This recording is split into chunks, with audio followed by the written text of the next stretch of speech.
Ang KNN ay hatid sa inyo ng UNICEF.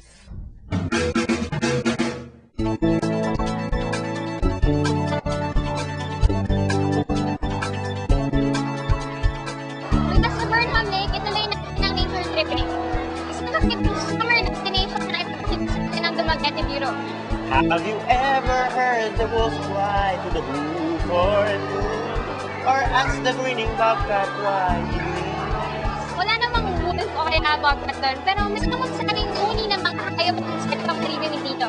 At syempre, ma-enjoy rin kayo sa lagaslas ng tubig mula sa ilog. Kaya ihanda niyo na ang inyong pag-swimming at kasama tayo kay Krista sa isang naturalist swimmer.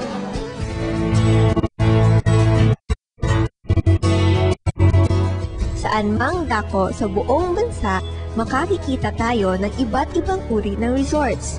Yung iba, resorts by the sea tulad ng Boracay. Yung iba naman, swimming pool lang. Pero, dito sa bayan ng Valencia, lalawigan ng Negros Oriental, may kakaibang resort na nagsisilbing haven ng nature lovers, ang Forest Camp. Well, it's a nature park. It's not some people call it a resort, but I hate to call it that. It's more of a nature camp for families, religious groups, students. 13 kilometers mula sa City of Gentle People, tunay ngang isang kakaibang mundo ang iyong papasukin pagdating mo sa Forest Camp. Nature at its best. You can see everything here is natural, and well, you can go down the river and have the water massage you at the beach, or you can have a trek going to Azaroro Falls. You can spend the whole afternoon in a hammock over the river, and in the evening, it's really best here. The best time in the evening. You can see fireflies. You can hear all kinds of sounds of crickets, frogs, and everything. Maliban sa pools nito na dinadaluyan ng tubig mula sa natural springs, ilog na lumalagaslas sa ilalim ng isang hanging bridge, tree houses, native cottages, at fish pond sa buong paligid, dito'y makakakita ka rin ng mga tandang, gansa at aso. Marami ring iba't ibang mga halaman. Ang iba rito ay makikita lamang sa Valencia.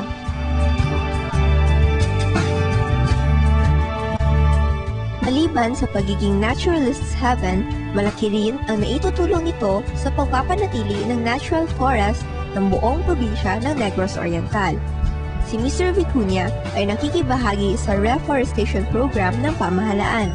Ayon sa Provincial Environment and Natural Resources Officer ng DENR, nagkaroon ng 3% paglago ang natural forest ng Negros Oriental mula 2003 hanggang 2005. Ito ay bunga ng pakikipagtulungan sa DENR ng mga non-government organizations na tulad ng Forest Camp. Nakakabilib, di ba? Kaya naman, taga-rito ka man o dayuhan, bata man o matanda, lahat ay nahahalina sa tahimik at malinis na lugar na ito. Well, we love the ambience. The place is just so peaceful. It's definitely the place to go if you want a day with nature. Yes, and the scenery, it's so nice. It's mostly green, and it's green. Nature, green, it's nice. What's the color of nature? Green! Yeah! The place is absolutely great.